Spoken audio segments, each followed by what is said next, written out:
In a palace of glittering spies and armored lords, Torvin Shaw's survival depended on a single, humble truth. No one ever looks at the man cleaning the floor. Here was the grand processional corridor of the Kiran Imperial Palace. Now was the 5th year of his parole. He kept his eyes down, his shoulders in a perpetual stoop of a man who had mastered the art of being human furniture. Invisibility was a skill he'd honed more carefully than any blade, and here, it was the only one that mattered. A discarded candied nut, dropped by a passing noble child, lay near the wall. Torvin saw it. A week ago, he'd seen a courier's data slate slip from her satchel. He had kept mopping both times. His first rule, the one that kept the ghosts quiet, was simple. You are a machine that cleans floors. You do not see, you do not hear, you do not get involved. The sound of derisive laughter, sharp and cruel, echoed down the hall. It was a familiar sound in the court of King Theron, common as the scent of ionized air from the palace's energy systems. Torvin's rhythm didn't falter. Squeak, slosh, squeak.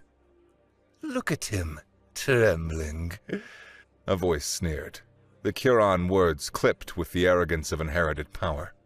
Torvin's eyes, without his permission, flickered up.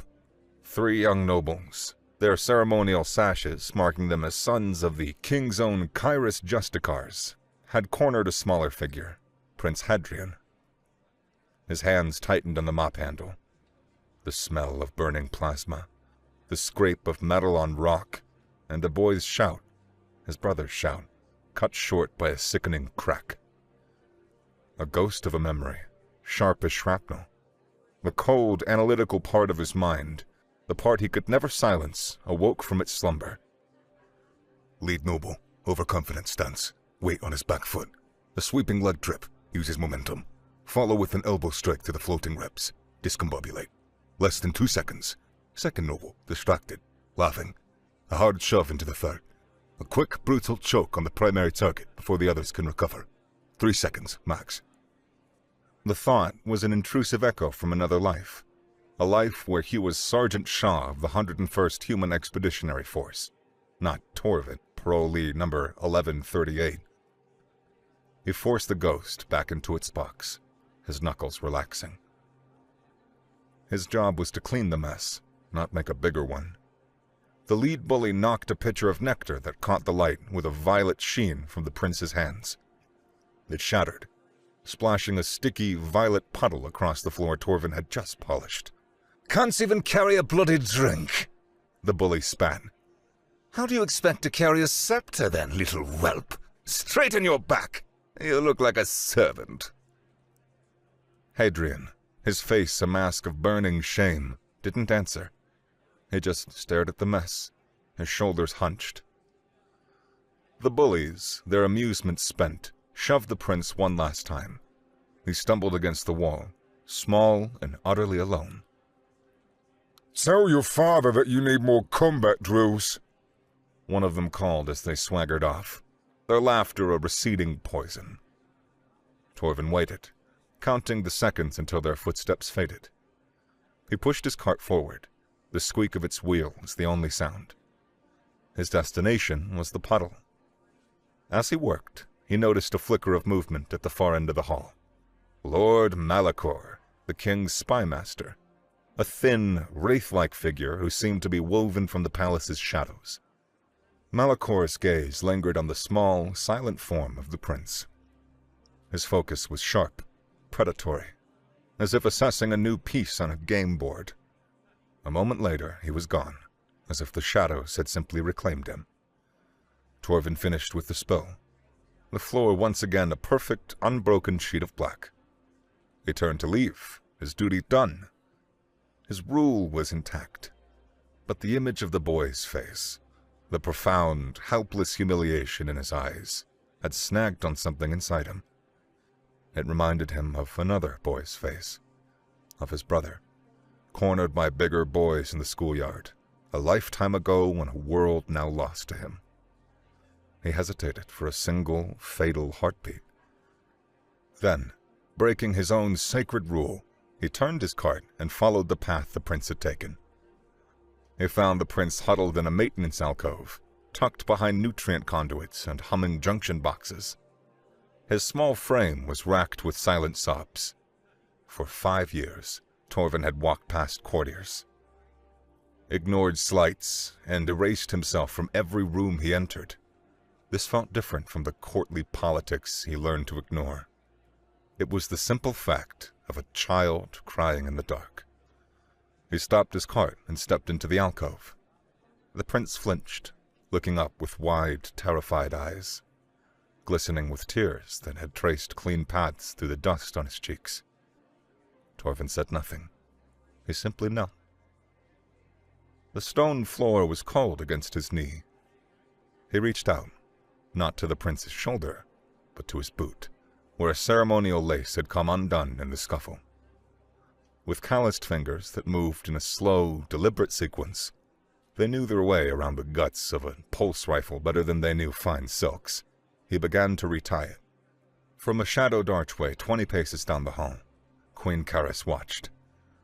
She had been searching for her son, a familiar knot of dread tightening in her chest. She saw the human janitor, a creature of the lowest possible status, a remnant of a border spat her husband had won, approach her son. Her hands had flown to the personnel alarm concealed in her bracelet, a silent signal that would bring her Soral guards in seconds. But then, he had knelt. The act was so shocking, so contrary to every precept of Chiron culture, that it rooted her to the spot. To kneel was the ultimate act of submission, a gesture for the vanquished. She saw it not as an act of supplication, but as an act of care. In a society obsessed with height, posture, and dominance, where even a glance was measured for insolence, this human had lowered himself to meet her son's pain. The gesture was so foreign, so uncalculated, it felt like a broadcast from another universe. It was a thought so treasonous, it felt like a key turning in a lock she'd forgotten existed. In that single, humble gesture, the parolee had shown more nobility than any preening lord in Theron's court. That was an old story from my world, Torvin said, his voice low and raspy, a tool not often used for gentle things. He kept his eye on the boot. About a trickster spirit and a very clever rabbit. All the big, strong animals, the wolves, the bears, they laughed at him. They thought his size was a weakness. Hadrian's sobbing quieted to a ragged sniffle. And what did he do? The wolf was proud, Torvin continued, his fingers working on the other bootlace, making a neat, secure knot. He thought that his teeth and his anger were the only answer to any problem. So the rabbit, he didn't fight him. He tricked him. He told the wolf about a special patch of sweet roots on the other side of a deep tar pit. The wolf was so sure of its own strength, so eager to prove it, he just charged right in. Torvin gave the second lace a final, gentle tug. He got stuck. The rabbit just hopped around him. Didn't need to be stronger. He just needed to be smarter. He finally looked up, meeting the prince's gaze. Strength isn't just about shouting, Your Highness. Sometimes it's about seeing the tar pit before you jump. He rose, gave a short, almost imperceptible nod, and walked away, his mop cart squeaking its rhythmic, mundane song. Karis remained in the shadows, her heart beating a strange, unfamiliar rhythm. For the first time in years, it wasn't from fear. That evening, King Theron was demonstrating strength. He stood before the High Council, his hand resting on the back of the onyx throne. Beside him stood General Krev, a veteran of the Human War, his face a road map of hard-won campaigns. General Krev's report on the Cadian uprisings is insufficient, Theron announced, his voice a low rumble that commanded attention. He advises caution. He speaks of negotiation. Theron's gaze swept the assembled nobles. Caution is the refuge of the timid. Negotiation is the solace of the weak. Karis, seated on a smaller, ceremonial chair to the right of the throne, watched her husband. She'd noticed it then, something she'd seen with increasing frequency. As Theron gestured, his right hand trembled. A subtle, high-frequency tremor he quickly concealed by clenching it into a fist. He was a master of control, but the cracks were beginning to show. His obsession with strength, she realized, had become a desperate war against the enemy within his own nerves. My father, Theron continued, his voice laced with contempt, negotiated with the rebels of the Orpheus Stream. They thanked him for his mercy by planting a bomb in his shuttle. He turned his cold gaze on the old general.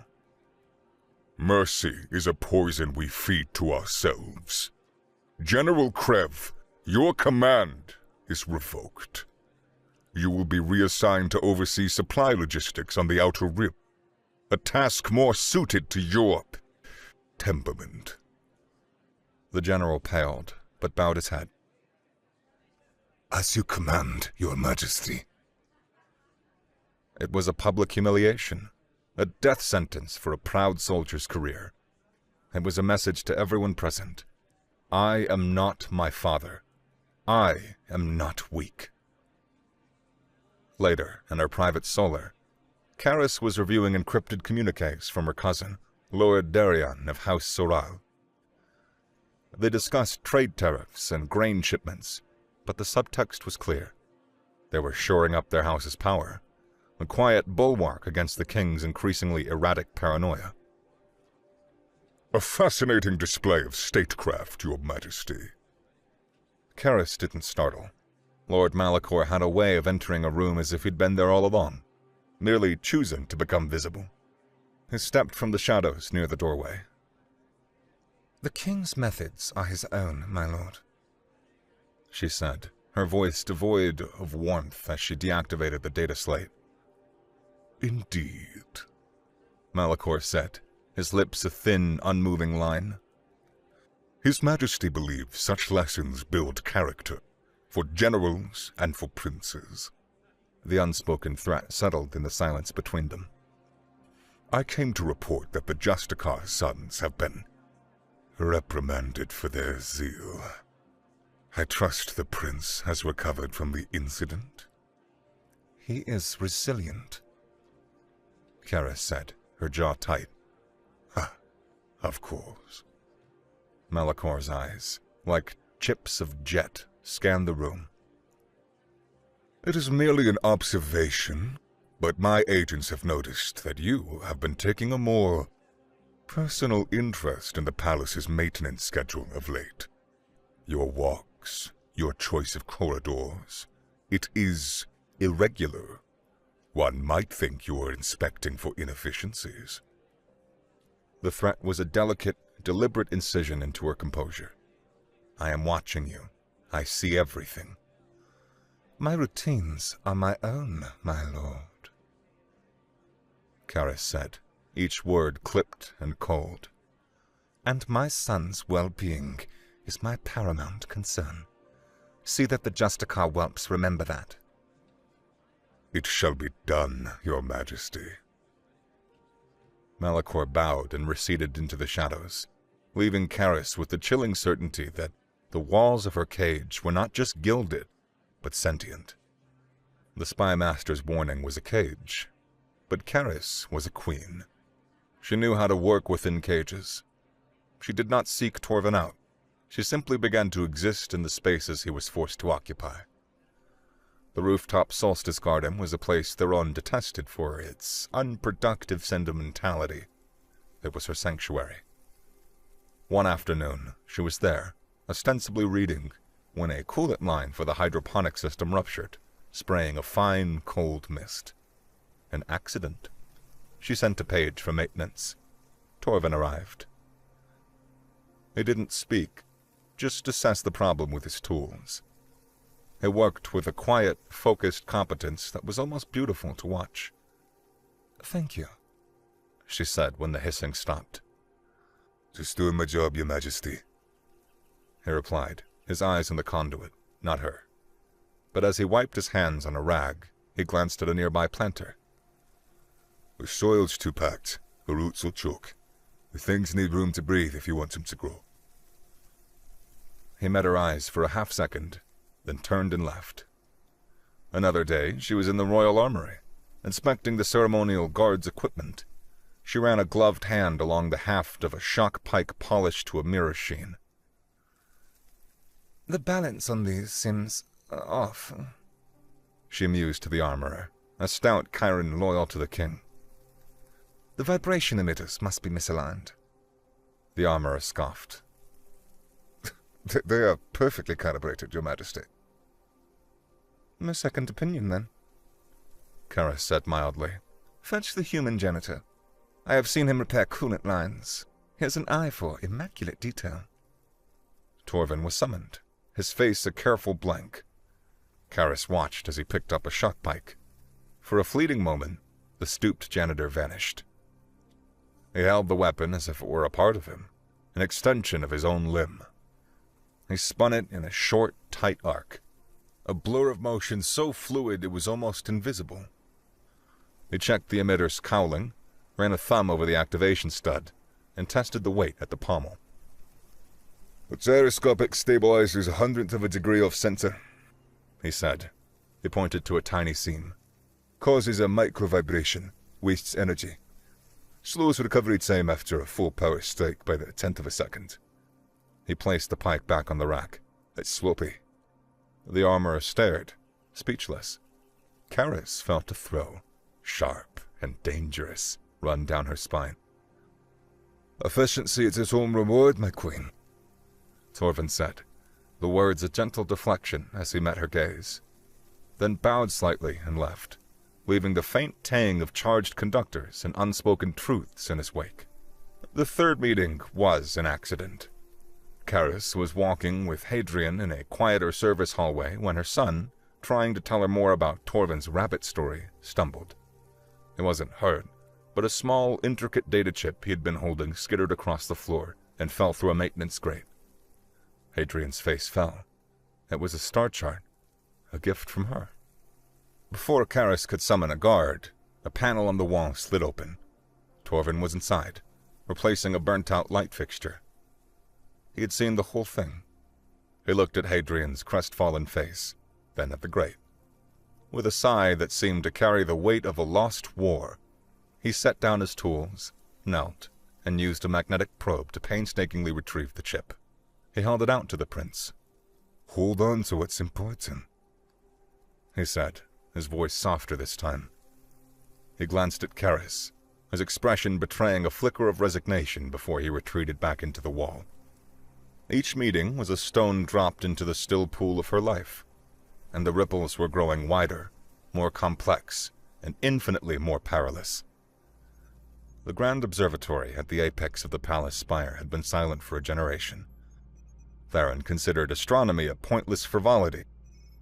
It was vast, dusty, and forgotten. A security alert blared through the spire. Level 3 lockdown. A system-wide diagnostic, unscheduled, trapping everyone where they stood. The magnetic locks hissed shut. The alert had been triggered by an anonymous security flag from an external source. A flag Lord Malachor had planted himself. He had grown tired of observing. It was time to create a variable. In the cavernous, starlit dome of the observatory, 2 people were trapped. Karis, who had gone there seeking a moment of solitude, and Torvin, who had been sent to recalibrate the dormant atmospheric regulators. The enemy had forced their hand. For 10 minutes they stood in silence, separated by the vast, dust-sheet form of the ancient star mapper. The only light came from the cosmos, visible through the dome's immense, curved plasteel.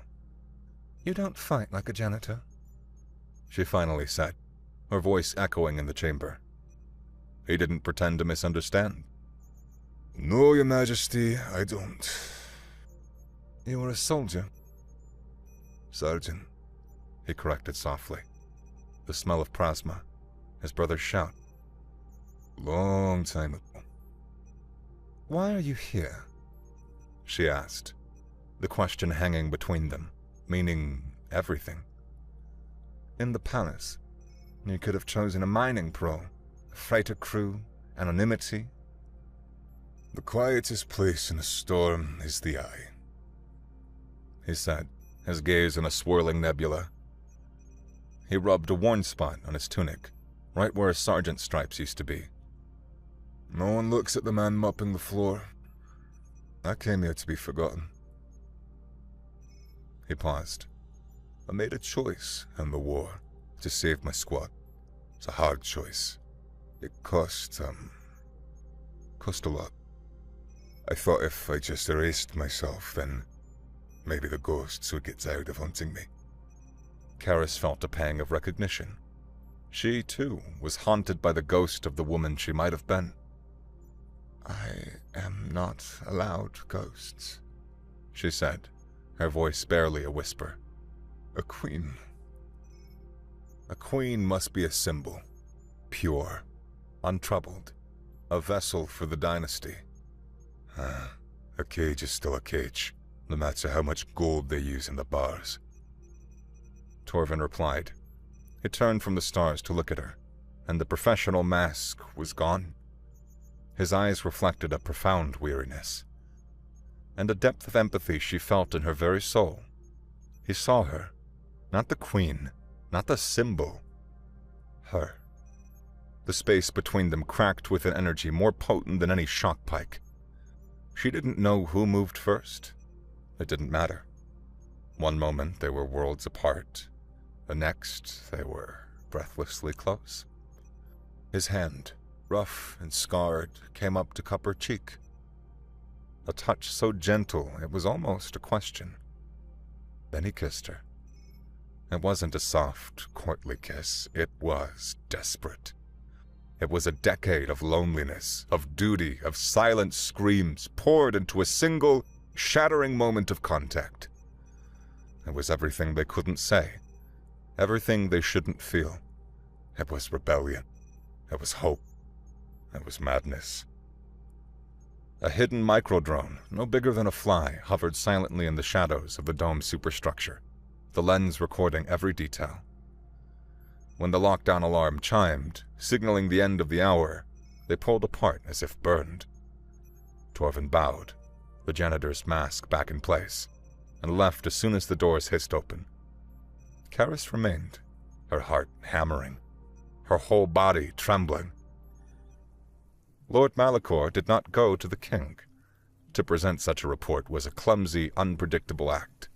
An enraged king was a blunt instrument, and Malachor preferred the scalpel. He requested a private audience with the queen. He found her in the solstice garden. He didn't bow. Your Majesty, he began, his voice flat. He held out a data slate. A recording from a routine security sweep of the upper spire. I believe that you will find the audio-visual quality to be quite clear. Karis took the slate. She watched the grainy footage of the kiss in the observatory. Her blood ran cold. What do you want, Malachor? She asked, her voice steady despite the terror coiling in her gut. Want? The spy master gave a thin, reptilian smile. I want what I have always wanted. Stability. Order. The king is a lion, Your Majesty. A magnificent, powerful beast. But he is wounded. His paranoia grows with every tremor in his hand. He is becoming a liability to the Empire. He took a step closer. You, on the other hand, are intelligent, respected by your house. You have the love of the people, but you lack influence, direct power. The blackmail was clear. He wasn't going to expose her. He was going to use her. You will be my agent within the court, he continued. You will guide the king's decisions with my counsel. You will approve my budgets. You will place my allies in key positions, and in return, this recording remains our secret. The human lives, the throne remains stable, and you, my queen, will finally wield true power. He expected her to acquiesce, to be the frightened woman in the gilded cage, grateful for a way out. Karis looked from the data slate to the spy master's cold, expectant eyes. The thought of Torvin kneeling to tie her son's shoe. She thought of the story about the rabbit. She thought of his kiss, a moment of breathtaking, terrifying freedom. Malachor was offering her a larger cage with longer chains. She handed the slate back to him. "No," she said. The word was quiet, but it was made of iron. Malachor's eyes narrowed. Reconsider, Your Majesty. The alternative is... I will not be your puppet, my lord, she said, her voice rising with a strength she hadn't felt in years. I will not trade one master for another. Do what you will. It was the bravest thing she'd ever done. It was also a death sentence. Malachor stared at her for a long moment, his face a mask of cold fury. A pity, he whispered. You would have made a magnificent piece on the board, and instead you have chosen to be a sacrifice. He turned and walked away, the data slate in his hand. He didn't go to his king. He leaked the recording to Lord Tarak, a cousin of the king known for his fanaticism, his devotion to bloodline purity, and his loud mouth. Within hours, the rumor was a poison whispered in every corridor of the palace. The queen and a human. The throne defiled. King Theron was cornered, his humiliation made public before he even knew its source. He had no choice but to act, and to act with overwhelming, brutal force. The king's fury, when it came, was a volcanic eruption. Torvin was dragged before the throne, not in a private audience, but in the full, public glare of the assembled court. The whispers had become a roar. Theron stood, his face a mask of apocalyptic rage, not just at the betrayal, but at the public shame. Torvin Shaw, the king's voice boomed. You have repaid our mercy by befouling the most sacred institution of the Kiran Empire. He didn't need to state the crime. Everyone already knew. Torvin said nothing. He looked at Karis. She stood beside the throne, her face a perfect, terrifying mask of neutrality. Her eyes were fixed on a point in the distance. That mask was the only thing keeping her alive. He knew she had been given a choice, and she had chosen defiance. She had chosen him. You will undergo the purification, Theron pronounced. Your existence will be unmade piece by painful piece in the public square. Let all know the price of contaminating a superior bloodline. He gestured dismissively. Take him to the dungeons. As the Justicars hauled him away, Torvin's eyes met Karis's. In their depths, beneath the ice, he saw a fire of pure, unadulterated terror. And it wasn't for herself. He saw them drag Torvin away. He heard the whispers, the ugly words. Human filth, the queen's pet. His father's roar of condemnation echoed in his memory. He ran to his mother's chambers, but Serral guards stood at the door, their faces grim. The queen is confined by order of the king, one of them said, not meeting his eyes. Panic, cold and sharp, seized him. He was just a boy, a whelp. What could he do? He remembered Torvin's words. Strength isn't about shouting. It was about seeing the tar pit. He hid in the servants' passages, his mind racing. He had to do something, but what? Who would help him? The Justicars were his father's creatures. The Serral guards were loyal to his mother, but they were trapped. Then he remembered. The other human. The tired-looking man in the dungeons. Fen. For a day and a night, Hadrian watched and waited, gathering his courage. He stole his father's royal signet ring from a jewelry box in the king's empty private study. He knew it could be used to sign official pardons. It was a desperate, foolish hope. He made his way to the dungeons, his heart a frantic drum against his ribs. He found Fen on the midnight shift, his face illuminated by a green control panel. Your Highness, Fen said, his voice a low rumble of surprise. Hadrian didn't command. He pleaded. They have him, he whispered. Torvin Shaw, my father, the purification. The words felt like acid in his mouth. He's one of you, a human, and he's a good man. Fen's face was a stony mask. He broke his parole. There's nothing I can do.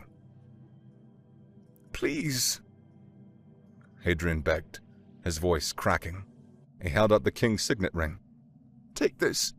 With this, you can sign your own pardon. You can be set free. Just help him. There's a plan.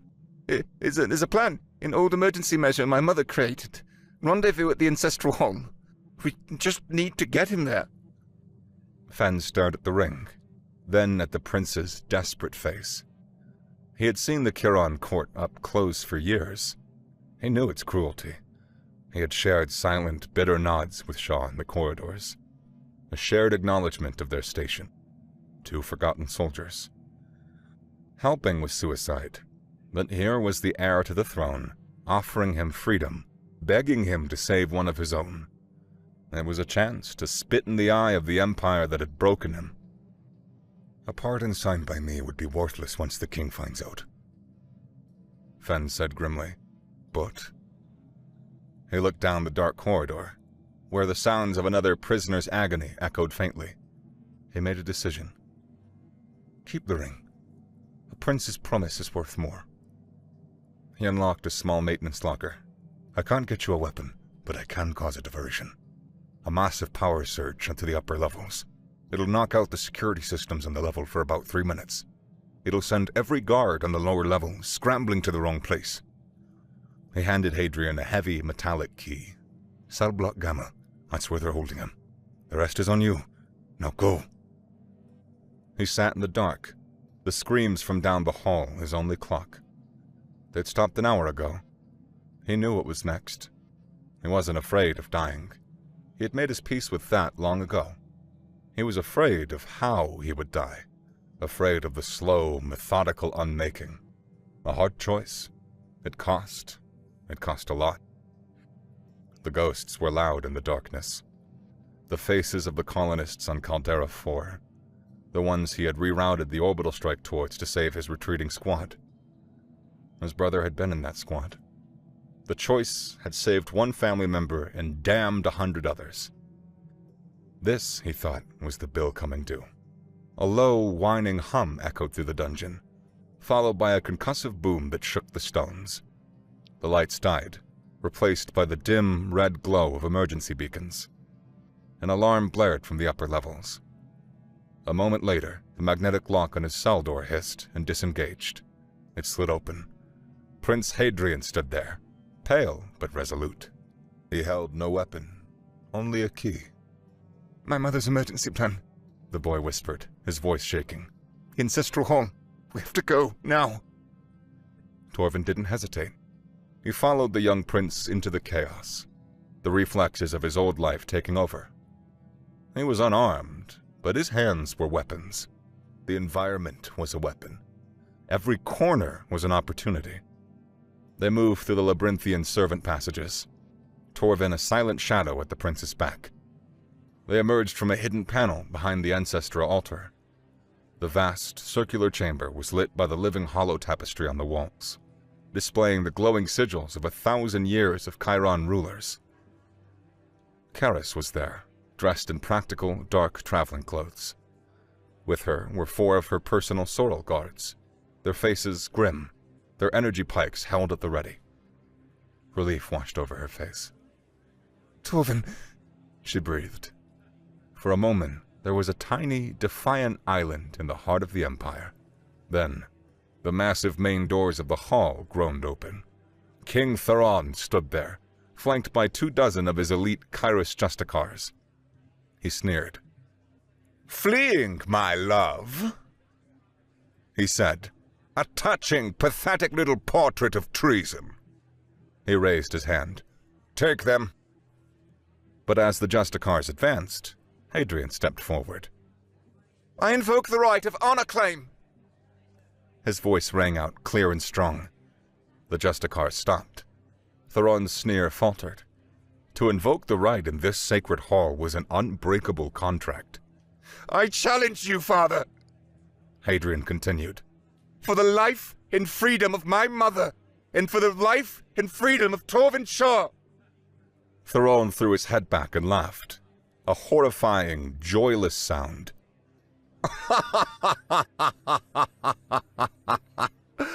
"You challenge me, a weak son and his pet." His eyes gleamed with cunning malice. "I accept, but the right allows for champions. The challenge is for 2 lives, so I name my champions to meet it. My entire Justicar honor guard against your champion, the human." He drew his magnificent double-bladed energy glaive. "Let the ancestors see how true strength crushes sentiment. Let the lesson begin." The Justicars formed a circle, a wall of armor and humming pikes. It was a grotesque perversion of the right, but technically within its ancient labyrinthian rules, a king's prerogative. Karros's 4 Soral guards moved to stand with Torvin, forming a tiny, doomed phalanx. "No," Torvin said to them, his voice low and urgent. "Protect the Queen and the Prince. Form a line at the altar. Don't let anyone past." He was buying them seconds, nothing more. He faced the closing circle alone. 24 Justicars and a king against 1 unarmed man. The clever rabbit was in a cage with a pack of wolves. See the tar pit, he thought. His eyes darted around the hall. He saw the polished basalt floor, the massive support pillars, and the intricate network of silver conduits running along the base of the walls. Part of the hall's decorative water and misting system meant to keep the air cool. A tar pit in waiting. Theron roared and charged, his glaive a whirlwind of blue energy. Torvin did not meet the charge. He dodged, not away, but towards the wall. As a Justicar lunged, Torvin grabbed the haft of his shock pike, pivoted, and used the guard's own momentum to slam him into another. He wrenched the pike free. It was heavy, poorly balanced compared to a human pulse rifle, but it was a weapon. He didn't try to fight them head-on. He became a phantom, a ghost flitting between the massive pillars. He used the pike not to kill, but to cripple. A strike to a knee joint, a jab to a wrist. He was a surgeon of violence, dismantling the Justicar attack piece by piece. But there were too many of them. For every one he disabled, 2 more took their place. He parried a blow from Theron that sent shudders up his arms, the force of it nearly tearing the pike from his hands. He was being worn down. He was out of time. With a desperate lunge, he slammed the butt of his captured pike against one of the silver conduits on the wall. It ruptured with a hiss, spraying a torrent of icy water across the slick basalt floor. He smashed another, then a third. The center of the hall became a shallow, treacherous lake. The Justicars, in their heavy armor, lost their footing. Their charge dissolved into a clumsy, slipping chaos. Theron, enraged by the tactic, roared and sloshed through the water, his royal pride immune to caution. "Coward! Face me!" He led Theron on a chase, splashing through the spreading puddle toward a primary power junction for the hall's lighting. With a final, desperate burst of strength, he swung his pike like an axe, shattering the junction's protective casing. The thick, insulated power cable, as thick as his arm, fell into the water with a shower of sparks. Theron, realizing the danger too late, tried to back away, but his feet slipped on the wet floor. Torvin kicked the live cable. The water around the king erupted in a flash of arcing electricity. Thoron screamed, his body convulsing as thousands of volts coursed through his armor. He collapsed into the electrified water, his limbs twitching, his glaive clattering from his grasp. Torvin lunged, grabbing the glaive and deactivating it. He kicked the power cable away and stood over the fallen king, who was gasping, stunned and disarmed. The remaining Justicar stared in shock. Their king, their symbol of Chiron's strength, had been defeated by a janitor's trick. Torvin stood over the kneeling, twitching form of the king. The rite was over. He had won. Thoron looked up, his face a mask of pure, undiluted hatred. He spat a glob of bloody water onto the floor. He snarled. This changes nothing. I am still the king. I will not kill the boy. I will do worse. I will raise him. I will forge him in my image. He will learn to despise weakness, to despise his mother, and most of all, to despise the memory of you. He will become everything you fought against. I will burn your hope out of him cell by cell. I swear it. It was more a terrifying threat than death. It was the promise of eternal corruption. Torvin's eyes flickered to Karis. She stood by the altar, her face pale, her eyes wide with horror. She saw the hesitation in Torvin's stance, the soldier's reluctance to kill a helpless foe. And she saw what mercy would cost her son, their family, their future. Her chin lifted. She gave a small, almost imperceptible nod. A shared burden. A final, terrible necessity. Torvin's hesitation vanished. He reversed the energy glaive, the twin blades humming to life. His role was not that of a king or a judge. He was a protector. He was a man with one last, honest, hard choice to make. He drove the blade down. There was a final, shocked gasp from the king, and then silence. At that exact same moment, a collective gasp went through the hall. Everyone looked at the living wall of light, the glowing, intricate sigil of King Thoron of House Kairos, which had burned brightly for 30 years, flickered once, twice, and then went dark. A black, empty space in the tapestry of 1,000 years of rule. The heartstone inside the onyx throne, its biolink severed, had rendered its judgment. The king was dead. The line was broken. The Kairos Justicars, their faces a mixture of grief, rage, and horrified disbelief, let out a collective roar. Their king was dead. Their honor was shattered. Their faith was shaken. But their loyalty was a fanatic's creed. They charged. Karis's 4 Soral guards moved instantly, forming a thin, defiant line in front of her, their pikes humming. One faction against another. A civil war in miniature. "Hold!" Karis's voice rang with an authority that was forged in that terrible, final moment. She stepped past her guards, her hand on the ancestral altar. "The rite is concluded. The Heartstone has spoken." She pointed a steady finger at the black hole in the wall. "The ancestors have given their judgment. There is no king to avenge." The Justicars faltered, their charge breaking into a confused halt. Their rage warred with their reverence for the throne's ancient technology. The standoff was broken by a weak groan. Hadrian, shielded by the Soral guards, pushed himself to his feet. He looked at his father's body, then at the black sigil, then at his mother. "She's right," he said, his voice weak but carrying across the silent hall. "She speaks for the throne. She speaks for me." The word of the Kairos heir broke their fanaticism. The Justicar captain, a hard-faced veteran, stared at the prince, then at the queen. His certainty shattered. With a sound that was a half-sob, half-surrender, he dropped to one knee. One by one, the rest of the Justicars followed, their pikes clattering on the wet floor. They knelt. As the last Justicar knelt, Lord Malachor stepped from the shadows of a pillar. He had been there the whole time. He was not a Justicar. He did not kneel. He simply watched, his face an unreadable mask. He gave a slow, calculating nod to Karis, a look of appraisal, not of fealty. Then he melted back into the gloom. Hours later, the great hall was cleared. The body of the king had been removed. The palace was a sea of whispers and shifting loyalties. In the queen's private chambers, Hadrian slept, exhausted on the divan.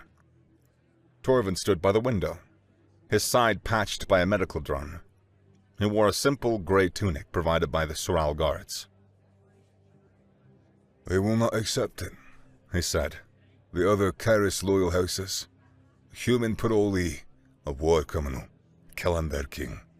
This has to be a civil war." He turned to her, his face etched with a weary resignation. "I have to disappear, Kairos. You have to let me be a myth, a ghost story. It's the only way to protect you, to protect him." He was offering to erase himself again, for them. She walked to him, her heart aching.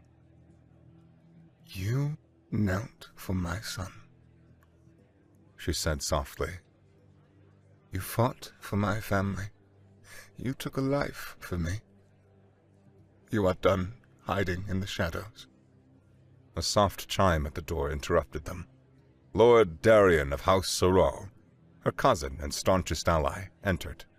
He bowed low, his face grim. "My queen," he said, his voice urgent. "it has begun. The three great Kairos loyalist houses, Tarak, Rydek, and Jakar. They have seized the planetary comms array. They are broadcasting a systems-wide message branding you the usurper queen and calling for the head of the human assassin who profaned the ancestral hall." He placed a tactical map on her grand table. It glowed to life, showing the capital city. 3 large sectors around the comms array, the primary spaceport, and the orbital defense command were flashing red. Hostile. "They have claimed their banners," Darien said. "They are marching on the palace." The civil war was no longer a threat, but a reality. Torvin looked from the map to Karis, his face a mask of grim resolve. He had traded one war for another. Karis looked at the map, the glowing red symbols of treason and war. She felt no fear, only a cold, hard clarity. She took Torvin's hand, lacing her fingers through his. His hand was rough and scarred. Hers were smooth and regal. They fit together perfectly. "You showed them that nobility is not about a title, but about a character," she said, her voice ringing with the iron of her ancestors. "You are my choice, Torvin Shaw." She looked at her cousin, then back to Torvin, her partner, the man who had knelt for her son and stood with her against a kingdom. "You are my king consort, and I am your queen," she declared. "Let the houses whisper their treason. We will not hide. We will meet them." Her eyes, once reflecting the bars of a gilded cage, now burned with the fire of a ruler ready for war. "We will live in the light," she said, her voice a promise. "and we will fight in it."